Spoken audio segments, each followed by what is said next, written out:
šta će se dogoditi prilikom drugog Hristovog dolaska. Idemo u Solunjanima poslanicu, 4. poglavlje, 16. i 17.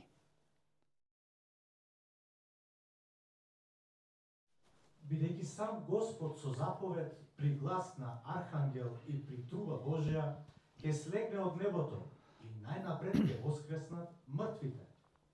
А потоа ние, што сме останале живи, заедно со нив ќе бидеме грабнати на облаците, за да се сретнеме со Господа во воздухот и така секогаш ќе бидеме со Господа. Svaka reč je važna. Pogledajte, ide Gospod sa zapovešću, sa glasom arhanđelovim, s trubom Božjom i onda kaže, kada bude zatrubio, mrtvi će ustati. Gde su danas mrtvi? U svojim grobovima.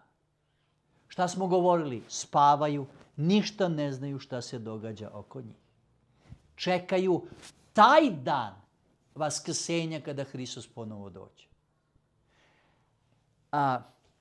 Zatim, oni koji ostanu živi, kaže, zajedno s njima poći će na susret Gospodu na nebo. Ako neko prilikom smrti odlazi zato što je bio dobar u raj, a neko ko ne valja u pakao, a postoji takozvano čistilište u nekoj teologiji za one koji nisu za dole, a nisu za gore, onda vaskrsenje nema smisla. Jer oni već uživaju ili se pate. Zašto bi onda silazili dole pa ponovo išli gore? Tek kada Hristos dođe, bit će vaskrsenje. Zapazite ovu reč, zajedno. Oni koji su vaskrsli i koji ga živi dočekaju, poći će gde? Na susret Gospodu na nebo. I ta reč je važna. Zašto? Zato što ima oni koji će tvrditi za sebe da su Mesije. A ne samo da to postoji danas, nego imate, Sotona će imitirati Hristov dolazak, pa će se pojaviti malo u Sidneju, malo u Njujorku, malo u Tokiju, a možda dođe u Veles. Na određenim mestima i bit će to prevara. I činit će čuda.